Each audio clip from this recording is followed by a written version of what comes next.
మరి దేవుడు మనకు అనుగ్రహించిన ఈ యొక్క శ్రేష్టమైన సమయంలో ఆత్మీయమైన క్రమశిక్షణ అనే సిరీస్లో దేవుని వాక్యాన్ని మనం ధ్యానం చేస్తున్నాం. చిన్న ప్రేయర్ చేసుకుందాం. ప్రేమ గల మా తండ్రి, ప్రశస్తమైన సమయంలో నీ వాక్యాన్ని మేము ధ్యానం చేస్తుండగా నీ వాక్యం ద్వారా మాతో మాట్లాడమని, ఈ సమయాన్ని నీ స్వాధీనం ఉంచుకొని నీ ఆత్మ ప్రేరణ చేత నడిపించమని ప్రభువైన యేసుక్రీస్తు నామముపై అడిగి వేడుకుంటున్నాం తండ్రి, ఆమేన్. దేవుని స్తోత్రం. మరొకసారి దేవుడు అనుగ్రహించిన ఈ శ్రేష్టమైన సమయాన్ని బట్టి వందనాలు. కుడి వచ్చిన మీ అందరికీ ప్రభు పక్షాన నా వందనములు, ఆహ్వానాన్ని తెలియజేస్తున్నాను. దేవుని స్తోత్రం. కొన్ని వారాలుగా మనందరము మరి ఈ యొక్క ఉదయకాల ఆరాధనలో ఆత్మీయమైన క్రమశిక్షణ అనే వాక్యంలో మనం సిరీస్లో వాక్యాన్ని మనం ధ్యానం చేస్తున్నాం. మరి అనేకమైన కోణాల్లో ఆత్మీయమైన క్రమశిక్షణ గురించి మనం వాక్యాన్ని మనం ధ్యానం చేస్తాం. ప్రార్థన ద్వారా ఆత్మీయమైన క్రమశిక్షణ, వాక్యాన్ని అధ్యయనం చేయడం ద్వారా ఆత్మీయమైన క్రమశిక్షణ, నేర్చుకునడం ద్వారా ఆత్మీయమైన క్రమశిక్షణ, ఉపవాసం ద్వారా ఆత్మీయమైన క్రమశిక్షణ, ఆరాధన ద్వారా ఆత్మీయమైన క్రమశిక్షణ, ఇటు రీతిగా మరి ఆత్మీయమైన క్రమశిక్షణలో అనేకమైన కోణముల్లో దేవుని వాక్యాన్ని మనం ధ్యానం చేస్తున్నాం. ఈ దినాన్ని మనం చూడబోతున్న మరి అంశము పరిచర్య ద్వారా ఆత్మీయమైన క్రమశిక్షణ. త్రూ సర్వీస్, పరిచర్య ద్వారా ఆత్మీయమైన క్రమశిక్షణ. మనం ఇక్కడికి వచ్చిన మనందరం కూడా we are in the part of the God's family. దేవుని కుటుంబంలో ఒక భాగమే ఉన్నాం మనందరం కూడా. ఒక శరీరంలో ఒక భాగమై ఎలా ఉన్నామో, క్రీస్తు యొక్క శరీరంలో, బాడీ ఆఫ్ క్రైస్ట్లో మనందరం వేరువేరు భాగములుగా ఉన్నాము. కాబట్టి ఈ శరీరంలో ఏ విధంగా అయితే ఒక చెయ్యికి ఒక పని ఎలా ఉందో, కాలుకి ఏ విధంగా అయితే పని ఉన్నదో, ఆ విధంగా ఈ యొక్క క్రీస్తు శరీరంలో భాగమైన మనందరికీ కూడా ఏదో ఒక పని ఉన్నది ఖచ్చితంగా. దేవుని పరిచయంలో బై గాడ్స్ గ్రేస్ దేవుడు బెహ్రాన్ దేశంలో మనకిచ్చిన opportunity, Telugu Christian congregation national evangelical church 125 సంవత్సరాలుగా ఇక్కడ పరిచర్య జరుగుతున్నది. దాంట్లో తెలుగు కాంగ్రిగేషన్ కూడా ఉండడం కూడా చాలా సంతోషం. గడిచిన 55 సంవత్సరాలుగా ఈ పరిచర్య దేవుని యొక్క కృపచేత, దేవుని ప్రణాళికలు చొప్పున ఇక్కడ జరిపించబడుతుంది. అనేక మంది సేవకులు వచ్చి ఇక్కడ పరిచర్య చేశారు. అనేక మంది విశ్వాసుల యొక్క ప్రార్థనలు, వారి కంట్రిబ్యూషన్స్, అనేక మంది సంఘ నాయకుల యొక్క కష్టము, వీటన్నిటి కలిపి ఈ సంఘ పరిచర్య, వీటన్నీ కలిపి ఈ సంఘ పరిచర్య. అయితే మనందరూ కూడా పరిచర్య చేయాలి అనే ఆశ చాలామందికి ఉంటుంది. లేకపోతే కొంతమంది వచ్చి చర్చికి వచ్చి వెళ్ళిపోతూ ఉంటారు. అయితే పరిచర్య గురించి చాలా సందర్భాల్లో మనం మాట్లాడుకున్నాము. మరలా ఈ దినాన మరొకసారి again it's an opportunity for me and all of you. ఇక్కడ మనందరూ కూడా ఏంటంటే పరిచర్య ద్వారా ఆత్మీయమైన క్రమశిక్షణ అంటే స్పిరిచువల్ డిసిప్లిన్లో పరిచర్య కూడా ఒక భాగమే. స్పిరిచువల్ డిసిప్లిన్లో పరిచర్య కూడా ఒక భాగమే. అయితే ఒక్కొక్కరికి ఒక్కొక్క రీతిగా దేవుడు పిలుపు ఉంటుంది. అటు రీతిగా వారు పరిచర్య చేయాలి. ఇందాక ఈసీసీ ఆర్గనైజేషన్ ఉన్నారు, వాళ్ళెవ్వరూ కూడా ఒకవేళ ఒక చర్చ్లో పాస్టర్స్గా ఏమీ చేయట్లేదు. కానీ వారు ఈ బెహ్రాన్ దేశంలో వారు డిఫరెంట్ కెపాసిటీలో దే ఆర్ వర్కింగ్, వాళ్ళు పనిచేస్తున్నారు. దేవుడు వారికి ఇచ్చిన ఆ ప్రేమను బట్టి, దేవుడు వారికి ఇచ్చిన సమయాన్ని బట్టి వారు ఈ పరిచర్యలో వాళ్ళు ముందుకి సాగుతున్నారు. అటు రీతిగా అనేక మందిని, దేవుని బిడ్డలైన వారిని రీచ్ అవ్వడానికి దేవుడు అవకాశాన్ని కలిగిస్తున్నాడు. కాబట్టి ఈరోజు మనందరం కూడా ఒకసారి ఏకాగ్రత ఒకసారి ఆలోచన చేసినట్లయితే, పరిచర్య గురించి మనం మాట్లాడుకుంటున్నప్పుడు బైబిల్లో మరి what motivates all of us to do God's ministry అంటే మనందరినీ కూడా ఏది ప్రేరేపించేది ఏమిటి, ఏది ప్రేరేపణతో మనం పరిచర్య మనం చేయాలి అని ఆలోచన చేసినప్పుడు కొన్ని ప్రాముఖ్యమైన విషయాలు బైబిల్లో ఉన్నాయి. వాటి ద్వారా మీతో నేను మాట్లాడాలని ఆశపడుతున్నాను. మొట్టమొదటి చూసినప్పుడు మనం పరిచర్య చేయాలనుకున్నట్లయితే ఎందుకు చేయాలి అనే ప్రశ్న మనందరికి రావచ్చు. ఎందుకు చేయాలి? నేను పాస్టర్ గారిని కాదు, లేకపోతే నేనేమి చర్చి ఎల్డర్ని కాదు, లేకపోతే నేను సమ్ XYZ ఏమీ కాదని అనుకోవచ్చు. ఈరోజు ఇక్కడ ఉన్న వారందరూ కూడా పరిచర్య చేయాలి. ఇక్కడ ఉన్న వారందరూ కూడా పురుషులని లేదు, స్త్రీ అని లేదు, యవనస్తులని లేదు, పెద్దవారని ఎవరైనా సరే పరిచర్య చేయొచ్చు. ఎందుకు మనం పరిచర్య చేయాలంటే ఇక్కడ పాస్టర్ శాంసనల్ గారి కొరకు కాదు, లేకపోతే ఇక్కడ ఉన్న పెద్దల కొరకు కాదు, ఎవరికి కొరకు కాదు, దేవుని కొరకు పరిచర్య చేయాలి. దేవుని కొరకు పరిచర్య చేయాలి. ఎందుకంటే దేవుడు మీ నా జీవితాల్లో ఎన్నో కార్యాలు చేశాడు. దేవుడు మీ నా జీవితాల్లో ఎన్నో కార్యాలు చేశాడు. ఆయన చేసిన కార్యాలను బట్టి దేవుని కొరకు మనం పరిచయం చేయాలి. దేవుని వాక్యం చూస్తున్నప్పుడు మొదటి సమూయేలు గ్రంథము 12వ అధ్యాయము 24వ వచనం చూసినట్లయితే, మొదటి సమూయేలు గ్రంథము 12వ అధ్యాయము 24వ వచనం, ఆయన మీ కొరకు ఎన్నో గొప్ప కార్యములను చేసును, అది మీరు తలంచుకుని మీరు యెహోవా యందు భయభక్తులు కలిగి నిష్కపటులై పూర్ణ హృదయముతో ఆయనను సేవించుట ఆవశ్యము. దేవుడు మీ కొరకు ఎన్నో గొప్ప కార్యాలు చేశాడు. ఇక్కడున్న వారందరి జీవితాల్లో చూసినప్పుడు వెన్ యూ కౌంట్, దేవుడు చేసిన కార్యాలను జ్ఞాపకం చేసుకున్నాడు. ఎన్నో అద్భుత కార్యాలు, ఎన్నో గొప్ప కార్యాలు దేవుడు మన పక్షాన్ని చేశాడు. విత్ థ్యాంక్ఫుల్ హార్ట్, అంటే కృతజ్ఞత కలిగి we need to do God service. కృతజ్ఞత కలిగి ఇక్కడున్న ప్రతి ఒక్కరు కూడా దేవుడు మన జీవితంలో చేసిన ప్రతి ఒక్క కార్యములను బట్టి, ఎన్నో కార్యములు దేవుడు చేశాడు. దానిని బట్టి మనం చెల్లింటే ఇన్ రిటర్న్ దేవునికి మనం ఏం చెల్లించాలంటే కృతజ్ఞతగా ఆయన పరిచర్య మనం చేయాలి. హృదయపూర్వకంగా ఆయన పరిచర్యను మనము చేయాలి, నిష్కపటంగా ఆయన పరిచర్య మనము చేయాలి. ఇక్కడ మొట్టమొదటి చూసినప్పుడు కృతజ్ఞతతో దేవుని పరిచర్య మనము చేయాలి. ఎందుకంటే ఆయన ఎన్నో కార్యాలు మన పక్షాన్ని చేశారు కాబట్టి మనందరం కూడా క్వాలిఫైడే. ఇక్కడ ఎవరు క్వాలిఫైడ్ అంటే మనందరం కూడా క్వాలిఫైడే, మనందరం కూడా క్వాలిఫైడే టు డూ గాడ్ సర్వీస్. అది మొట్టమొదటిది. రెండో చూసినప్పుడు దేవుని పరిచర్య మనం చేస్తున్నప్పుడు మనము ఆ పరిచర్యను సంతోషంతో చేయాలి, చాలా సంతోషంతో చేయాలి. ఒక బర్డెన్గా ఫీల్ అవ్వకూడదు. ఒక పని ఎవరైనా చెప్తున్నా, దేవుని పని గురించి మనం చెప్తున్నప్పుడు ఇది నేనే చేయాలా అని ఎప్పుడు మీరు అనుకోవద్దు. అది దేవుడు నీకు అవకాశం ఇస్తున్నాడు.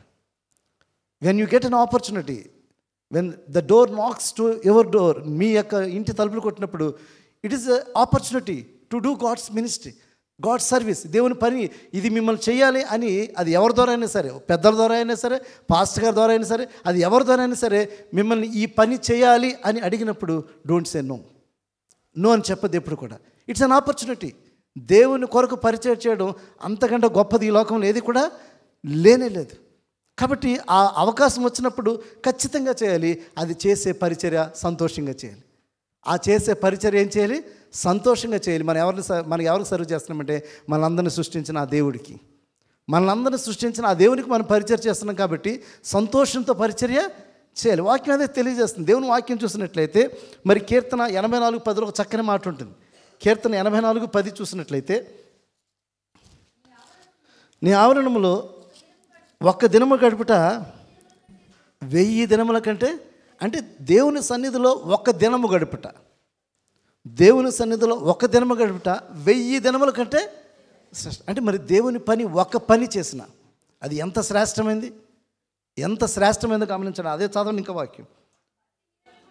భక్తిహీనుల గుడారంలో నివసించడం కంటే నా దేవుని మందిరం ద్వారంలో నుండి నాకు ఇష్టం. ఆ దేవుని యొక్క మందిరం దగ్గర ద్వారం దగ్గర నుంచి ఉండడం సంతోషం అంట. ద్వారం దగ్గర కొంతమంది పాపం ఎండలో పని చేస్తున్నారు, మనం బ్రదర్స్ కదా, మనందరి కొరకు అన్నీ ప్రిపేర్ చేస్తున్నారు. మనకి టీ ఇవ్వాలని, మనకి బటర్ మిల్క్ ఇవ్వాలని, లేకపోతే మనకి సమోసా ఇవ్వాలని వాళ్ళ చెమట్లు అన్నీ కూడా కొంతమంది వెళ్ళి తీసుకుని వస్తారు, కొంతమంది అరేంజ్మెంట్ చేయడానికి. ఈ విధంగా మనం చూస్తున్నప్పుడు దేవుని పని మనం చేస్తున్నప్పుడు ఆయన సన్నిధిలో, ఆయన ప్రాంగణంలో చిన్న పని చేసిన అది సంతోషంగా చేయండి. ఎందుకంటే కృతజ్ఞతతో చేయండి. దేవుని కొరకు మీరు కృతజ్ఞతతో మీరు చేయండి. కాబట్టి రెండోదిగా చూడండి, సంతోషంతో మనం పరిచర్య చేయాలి, సంతోషంతో కృతజ్ఞతతో మనం పరిచర్య చేయాలి. కీర్తన 100వ కీర్తన చూసినప్పుడు సంతోషంతో యెహోవాను సేవించుడి, ఉత్సాహగానం చేయొచ్చు, ఆయన సన్నిధికి రండి. కాబట్టి దేవుని సన్నిధికి వచ్చిన సంతోషంగా రండి, సంతోషంతో పరిచర్య చేయండి. దేవుని కార్యం ఏది చేస్తున్నా సరే, అది చిన్న పని అయినా సరే సంతోషంగా చేయడానికి మీరు ప్రయత్నం చేయండి. ఒకటి కృతజ్ఞతతో పరిచర్య చేయాలి, సంతోషంతో పరిచర్య చేయాలి.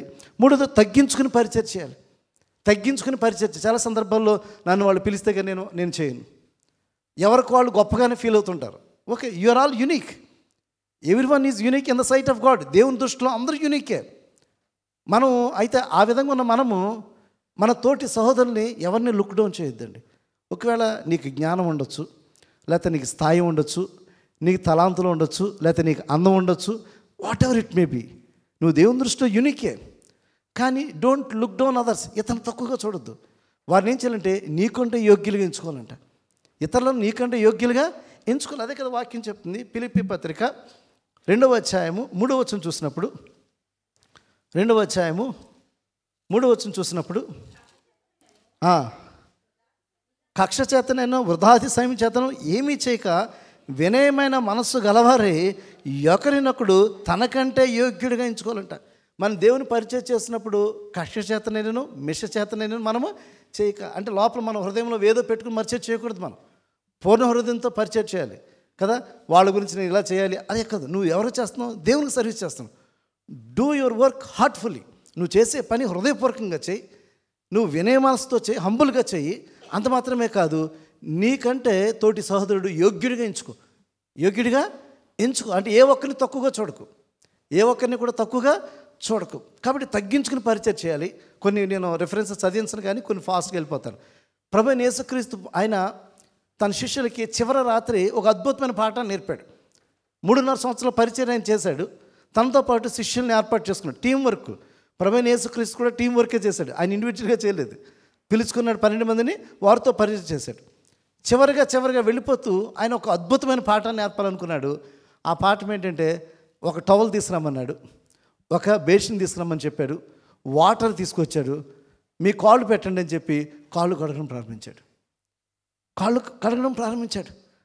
కడగడం ఆశ్చర్యపోయారు వాళ్ళు. ఆశ్చర్యపోయినప్పుడు ప్రభువైన యేసుక్రీస్తు వాళ్ళు ఏం పిలిచేవారు? బోధకుడా అని పిలిచేవారు. అంటే ఆయన వాళ్ళకి బోధించేవాడుగా, వారందరినీ కూడా నడిపించేవాడుగా ఉన్న ఆ ప్రభువైన యేసుక్రీస్తు ఇప్పుడు నేను మీకు ఇలా చేస్తున్నాను కదా, మీరు కూడా ఇతరులకి చేయండి అని చెప్పాడు. నేను మీకు ఏదైతే చేస్తున్నానో మీరు కూడా ఇటు రీతిగా చేయండి అని చెప్పాడు. అంటే వారు నెక్స్ట్ తన యొక్క పరిచర్య బాధ్యతను వాళ్ళకి అప్పగిస్తున్నప్పుడు ఎంతగా మీరు తగ్గించుకోవాలని చెప్పాడు. అంటే దేవుని బిడలుగా ఉంటున్న మనము దేవుని పనిలో ఏ పని చేస్తున్నా సరే అంతగా జీరో అయిపోవాలన్నమాట. అంటే కాళ్ళు పట్టుకోవడం అంటే ఎంతగా హంబుల్ అయిపోవాలి ఏ వ్యక్తి అయినా సరే, అంతగా మన జీవితాన్ని తగ్గించుకుని పరిచయం చేయాలన్నమాట. అది ప్రభువైన యేసుక్రీస్తు ఏం చెప్పంటే, నేను మీకు చేసిన రీతిగా, అంటే యేసయ్య చేశాడు, నేను మీకు చేసిన రీతిగా మీరు కూడా ఒకరికి ఒకరు మీరు చేయుడు అని చెప్పాడు. కాబట్టి 3వ చూసినప్పుడు తగ్గించుకుని పరిచయం చేయాలి. ఏం చేయాలి? అలా చేయాలి. తగ్గించుకుని కొన్ని సందర్భాల్లో మనకు ఫాల్స్ ప్రెస్టేజ్ వచ్చేస్తుంది. నేను ఎందుకు తగ్గాలి, నేను ఎందుకు మాట్లాడాలి, నేను ఎందుకు వెళ్ళి అడగాలి అంటే కొన్ని ఫాల్స్ ప్రెస్టేజ్ వచ్చేస్తుందన్నమాట. అదన్నీ పక్కన పెట్టండి. నువ్వు దేవుని కొరకు వెళ్తున్నాడు. కొన్ని సందర్భాల్లో you have to come down, ఖచ్చితంగా దిగిపోవాలి. కొన్ని సందర్భాల్లో ఖచ్చితంగా దిగిపోవాలి. ఎందుకంటే దేవుని కొరకు నువ్వు దిగాలి, దేవుని కొరకు నువ్వు తగ్గించుకోవాలి, దేవుని కొరకు మాట్లాడాలి. కొన్ని సందర్భాల్లో మనం ఈగో ఏం చేస్తుందంటే, నేను ఎందుకు మాట్లాడాలి, నేను ఎందుకు ప్రైజ్లాట్ చెప్పాలి, నేను ఎందుకు మాట్లాడాలి, వాళ్ళని పిలిస్తే కానీ నేను వెళ్ళను, ఈ విధంగా మనం అనుకోకూడదు. నీకున్న ఏదైనా సరే, అది ఏ రిసోర్సెస్ అయినా సరే దేవుని దృష్టిలో తగ్గించుకుని పరిచయం మనము చేయాలి. 4వ చూసిన ప్రేమతో పరిచయం చేయాలి. ఎలా చేయాలి? ప్రేమతో పరిచయం చేయాలి. ఆయన చెప్పాడు కదా, ఒక వ్యక్తి వచ్చి అడుగుతున్నాడు, తర్కిస్తున్నాడు. ఆజ్ఞల్లో ముఖ్యమైన ఆజ్ఞ ఏదంటే, నిన్ను వలే నీ పొరుగువారిని, అంటే మొట్టమొదటిగా దేవుణ్ణి ప్రేమించాలి. పూర్ణ మనసుతో పూర్ణ ఆత్మతో దేవుణ్ణి ప్రేమించాలి. రెండవది నిన్ను వలే నీ పొరుగువారిని ప్రేమించాలి. దేవుని బిడలైన వారికి సేవ చేస్తున్నప్పుడు ప్రేమతో చేయాలి. నువ్వు ఎలా చేయాలి? That is the motivating factor. ప్రేమతో చేయాలి. దేవుని కొరకు చేస్తున్నావు, దేవుడే చెప్పాడు కదా, అటు రీతిగా ప్రేమతో పరిచయం చేయాలి. అదేవిధంగా పరిచర్య అందరూ చేయాలి. ఎందుకంటే దేవుడు అనుగ్రహించిన కృపా వరాల ప్రకారము దేవుడు ఒక్కొక్కరికి ఒక్కొక్క తలాంతు దేవుడు ఇస్తుంటాడు కదా. అందరికీ ఒకే తలాంతు ఉండకపోవచ్చు. శరీరంలో చేతులకి పని వేరు, కాళ్ళకి పని వేరు కదా. ఆ విధంగా చూసినప్పుడు ఒక్కొక్క అవయవానికి ఒక్కొక్క పని ఉంది. అటు రీతిగానే సంఘంలో ఉన్న మనందరికి కూడా ఒక్కొక్కరికి ఒక్కొక్క కృపావరం దేవుడు ఇస్తాడు. ఆ ఇచ్చిన కృపావరం ప్రకారం మనం పరిచయం చేయాలి. ఇది చాలా ముఖ్యమైన. చూడండి, దేవుని వాక్యం చూస్తున్నాడు. 1 కొరింథీ పత్రిక 12వ అధ్యాయము 4 నుంచి.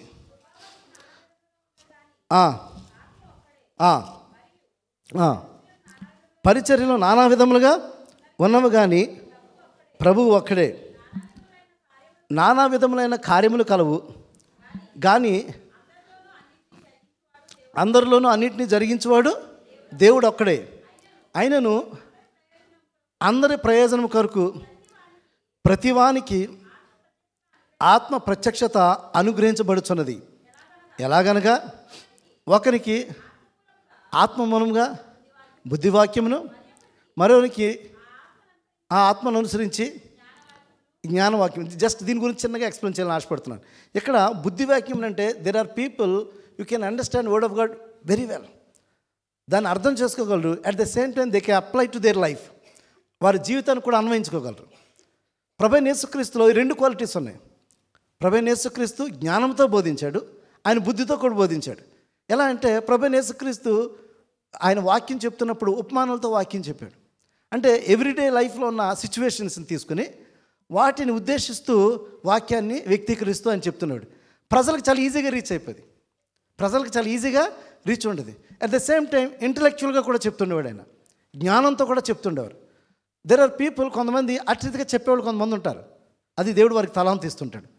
కొంతమంది దే ఆర్ స్కాలర్లీ పీపుల్, వాళ్ళు సిస్టమేటిక్గా రీసెర్చ్ చేసి పరిశోధన చేసి వేదాంత విద్యను అభ్యసించి ప్రొఫెసర్స్ గాను బుక్స్ రాస్తున్న వారు, చాలా ఫిలాసాఫికల్గా మాట్లాడే వాళ్ళు ఉంటారు, వాళ్ళు జ్ఞానవంతులు. అది కూడా దేవుడు ఇచ్చిన గిఫ్టే, అది కూడా దేవుడు ఇచ్చిన గిఫ్టే. జ్ఞానంతో వాక్యం చెప్పడం, జ్ఞానంతో వాక్యం చెప్పడం. అంటే దేవుడు ఒక్కొక్కరికి ఒక్కొక్క రీతిగా జ్ఞానాన్ని దేవుడు అనుగ్రహిస్తుంటాడు, ఆ ఆత్మ వరాలను దేవుడు అనుగ్రహిస్తుంటాడు. చదవండి. మరి ఒకరికి ఆత్మలో విశ్వాసం, కొంతమంది ఫెయిత్లో విశ్వాసంలో స్ట్రాంగ్గా ఉన్నవాడు, సాక్ష్యం చెప్పేవారు, చాలా గొప్ప గొప్ప సాక్ష్యాలు కలిగి ఉంటారు. వారు ఒకవేళ వాక్యం చెప్పాలని వారి విశ్వాసం ద్వారా గొప్ప సాక్ష్యాలు కలిగి ఉంటారు. ఆ సాక్ష్యం ద్వారా అనేక మంది ఇన్స్పైర్ చేస్తుంటారు. తర్వాత ఆ ఒక్క ఆత్మ అలా స్వస్థపరిచేవారు. కొంతమందికి హీలింగ్ గిఫ్ట్ ఉంటుంది, అది అందరికీ ఉండకపోవచ్చు. కొంతమందికి దేవుడు ఆవరాన్ని ఇస్తాడు, అటు రీతిగా దేవుడు వారిని దేవుడు వాడుకుంటూ ఉంటాడు. చదవండి. మరి ఒకరికి అద్భుత కార్యములు చేయు, కొన్ని మిరాకిల్స్ చేసే అద్భుతమైన కార్యాలు చేసే గిఫ్ట్ కూడా దేవుడు కొంతమందికి ఇస్తాడు ఖచ్చితంగా. తర్వాత మరి ఒకరిని ప్రవచించే వరాన్ని దేవుడు ఇస్తాడు. ఆత్మ వివేచన అంటే వారి యొక్క స్పిరిట్ అండర్స్టాండింగ్ మాట, అంటే ఆ స్పిరిట్ ద్వారా వారు ఇతరులను అర్థం చేసుకోగలరు, పరిస్థితులను అర్థం చేసుకోగలరు. అటు రీతిగా వాళ్ళు ఏ విధంగా నడవాలో ఏ విధంగా నడకూడదో దేవుని యొక్క ఆత్మ నడిపింపు వారికి ఖచ్చితంగా ఉంటుంది. మరి ఒక నానా విధమైన భాషలు, మరి ఒకరు భాషలో అర్థాన్ని చెప్పే శక్తి అనుగ్రహించబడినవి. ఆయనను వీటన్నిటినీ ఆత్మ యొక్కడే తన చిత్తము చొప్పున ప్రతివానికి ప్రత్యేకంగా పంచి ఇచ్చును, కార్యసిద్ధి చేయుచున్నాడు. ఈ విధంగా దేవుడు అనేక మందికి, సంఘంలో అనేక మందికి ఒక్కొక్కరికి ఒక్కొక్క రీతిగా దేవుడు ఆ గిఫ్ట్స్ ఇస్తుంటాడు. అందరికి ఒకే గిఫ్ట్ ఉండకపోవచ్చు, అందరికి ఒకే గిఫ్ట్ ఉండకపోవచ్చు. వాక్యం చెప్పేవారని దేవుడు కొంతమంది ఇస్తారు, ప్రవచనాలు చెప్పేవారని దేవుడు ఇస్తుంటాడు, ప్రార్థన చేసేవారని దేవుడు ఇస్తుంటాడు, స్వస్థతలు చేసేవారని దేవుడు ఇస్తుంటాడు, మరి భాషల్లో మాట్లాడేవారని దేవుడు ఇస్తుంటాడు. ఇటు రీతిగా అనేకమైన ఆత్మవరాలు దేవుడు అందరికీ పంచుతుంటాడు. వీరందరూ కలిసి దేవుని పరిచయం చేయడం అన్నమాట. కాబట్టి దేవుని పరిచయం అందరూ చేయొచ్చు, but according to your gifts, according to your gift. దేవుడిచ్చిన నీకు తలాంతను బట్టి, దేవుడిచ్చిన తలాంతను బట్టి దేవుని పరిచర్యలో మనందరం కూడా భాగస్వామ్యం అవ్వచ్చు. కాబట్టి ప్రతి క్రైస్తవ విశ్వాసి పరిచయం చేయవలసిన బాధ్యత ఉన్నది. ప్రతి క్రైస్తవ విశ్వాసి పరిచయం చేయాల్సిన బాధ్యత. కొంతమంది దేవుడు అధికారాన్ని ఇస్తుంటాడు, అది కూడా దేవుడు ఇచ్చిన బాధ్యతే. దేవుని వాక్యం అదే కొరింథీ పత్రిక 27-28 కూడా చూడండి. అటువలే మీరు క్రీస్తు యొక్క శరీరమై ఉండి వేరు వేరు అవయములై ఉన్నారు. మరియు దేవుడి సంఘములో కొందరిని అపోస్తులుగాను, కొందరిని ప్రవక్తలుగాను, కొందరిని బోధకులుగాను, పిమ్మట అద్భుతం చేయవారుగాను, తరువాత కొందరిని స్వస్థపరచు కృపావరము గలవారిగాను, కొందరిని ఉపకారములు చేయువారుగాను, కొందరిని ప్రభుత్వములు చేయువారుగాను, కొందరిని నానా భాషల మాట్లాడేవారుగాను. నీవు చూసారా, కొంతమందికి అధికారం చేయడానికి అంటే అడ్మినిస్ట్రేషన్ చేయడానికి కూడా దేవుని పిలుపది. అడ్మినిస్ట్రేషన్ చేయడం కూడా దేవునికి, ఉపచారం చేయడం, సర్వింగ్ చేస్తున్నారు కదా, వాలంటీర్స్గా చేస్తున్నారు కదా, డ్రైవింగ్లో హెల్ప్ చేస్తున్నారు కదా, అక్కడ టెక్ టీంలో హెల్ప్ చేస్తున్నారు కదా, దేవుని మ్యూజిక్ పరిచయం చేస్తున్నారు కదా, పాటలు పాడుతున్నారు కదా. అంటే రీతిగా దేవుడు మీకు ఇచ్చిన ఆ యొక్క గిఫ్ట్స్ని బట్టి దేవుని పరిచర్యలో మీరు సహాయం చేయడమాట.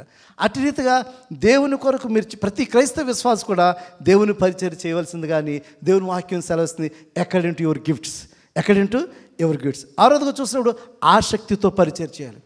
మీరు చేస్తున్న పరిచర్య బర్డెన్గా చేయొద్దు. మీరు చేస్తున్న పరిచర్య బర్డెన్గా ఇది నాకు చాలా భారంగా ఉంది, ఇది నాకు చాలా భారంగా ఉందని ఎవరు ఫీల్ అవ్వాల్సిన అవసరం లేదు. మీరు చేసే పరిచర్య అది ఆసక్తితో చేయాలి, జీలుగా, చాలా సంతోషంగా. ఎందుకంటే మీరు పడే కష్టానికి దేవుడు ప్రతిఫలం ఇస్తాడు.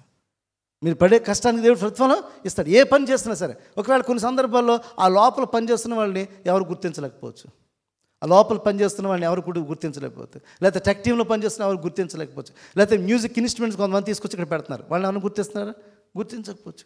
చాలా పనులు చేస్తున్నారు, అనేక రీతులుగా ప్రత్యక్షంగా పరోక్షంగా అనేక మంది మరి చాలామంది పరిచయం చేస్తున్నారు. ఒకవేళ వాళ్ళు మనం గుర్తించలేకపోవచ్చు, కానీ దేవుడు గుర్తిస్తాడు. కానీ మీరు చేసే పరిచర్య మీరు ఆసక్తితో చేయండి. మీరు కష్టమైనా సరే మీరు ఏమాత్రం కూడా మీరు ఏం ఫీల్ అవ్వాల్సిన అవసరం లేదు. పరిచర్య కష్టంగా అయినా కూడా మీరు చేయండి, దేవుడు బ్లెస్ చేస్తాడు. 1 కొరింథీ పత్రిక 15:58 చూసినట్లయితే, కాగా నా ప్రియ సహోదరులారా, మీ ప్రయాసము ప్రభువునందు వ్యర్థము కాదని ఎరిగి స్త్రీలను కదలని వారును ప్రభు కార్యాభివృద్ధి యందు ఎప్పటికీ ఆసక్తులై ఉండుడి. కాబట్టి ఆసక్తితో మీరు పరిచయం చేయండి. మీరు చేసే పరిచర్య ద్వారా మీరు చేసిన కష్టము ఎప్పుడు వృధా కాదు దేవుని దృష్టిలో. మీరు ఎవరు చేస్తున్నారు? దేవుని కొరకు చేస్తున్నారు.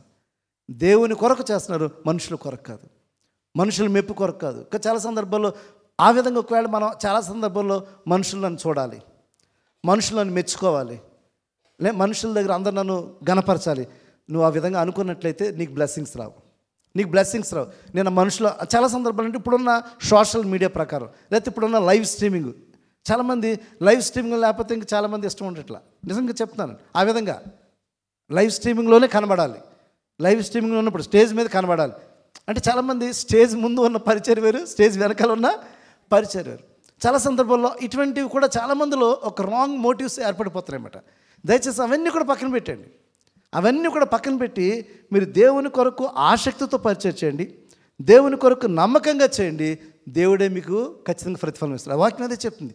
మరి హెబ్రీ పత్రిక 6:10 చూసినప్పుడు, హెబ్రీ పత్రిక 6:10 చూసినప్పుడు, మీరు చేసిన కార్యములు మీరు పరిశుద్ధులకు ఉపచారము చేసి ఇంకను ఉపచారము చేయుచుండటి చేత తన నామమును బట్టి చూపిన ప్రేమను మరుచుటకు దేవుడు అని. ఒకవేళ మనుషులు మర్చిపోవచ్చు, ఒకవేళ నాకు తెలియదు, లేదా పెద్దలకు తెలియకపోవచ్చు, లేదా సంఘం మిమ్మల్ని గుర్తించకపోవచ్చు, సంఘం మేము మర్చిపోవచ్చు. మీరు చేసిన సేవ దేవుడు మర్చిపోడు.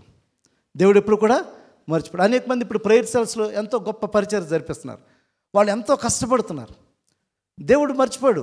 వాళ్ళు చేస్తున్న సేవ విషయంలో కానీ, విశ్వాసులు వచ్చినప్పుడు వారికి ఆతిథ్యం ఇవ్వడం కానీ, వారి గృహాన్ని ఇవ్వడం కానీ, ఇక్కడ అనేక మంది వాలంటీర్స్గా పనిచేస్తూ ఈరోజు మరి మన యొక్క ప్రేయర్ సెల్స్కి సపోర్ట్గా చాలామంది నిలబడుతున్నారు. వారందరూ అంత గొప్ప సేవ చేస్తున్నారు. దేవుని కొరకు వాళ్ళందరూ కూడా గొప్ప సేవ చేస్తున్నారు. వారు చేస్తున్న సేవ ఒకవేళ మేము మర్చిపోవచ్చేమో.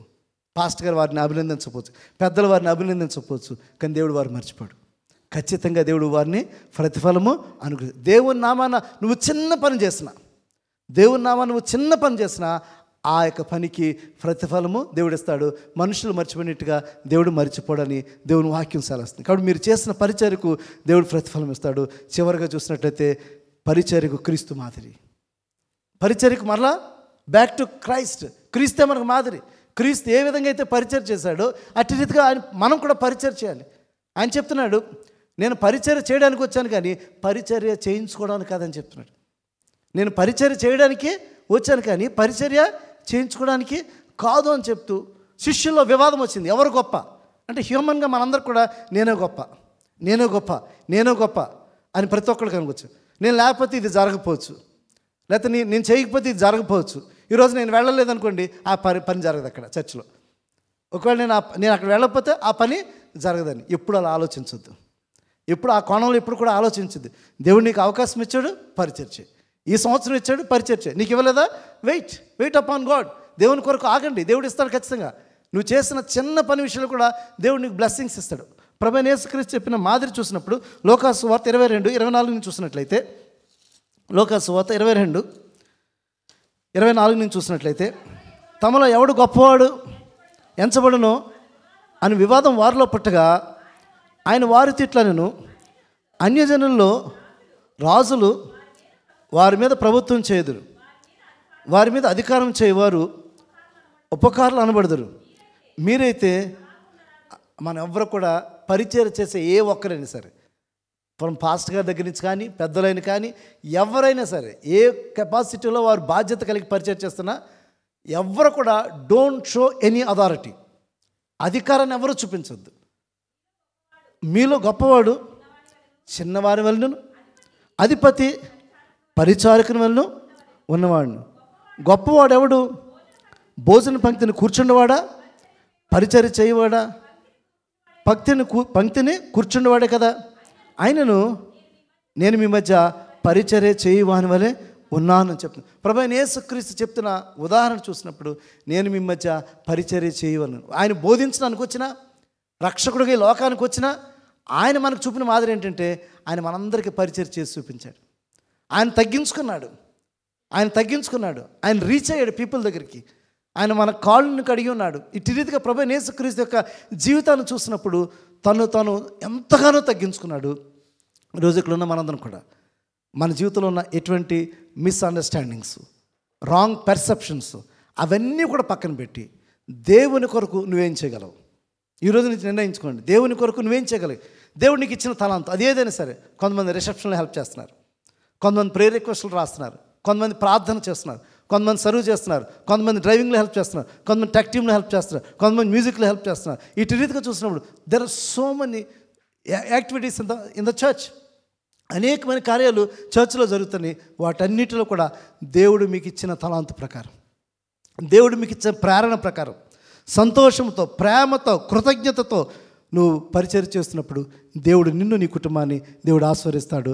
అది దేవుని యొక్క పరిచర్య ద్వారా దేవుడి నామాన్ని మహింపరచుకోను. దేవుడి మాటలు దీవించును గాక. ఆమేన్.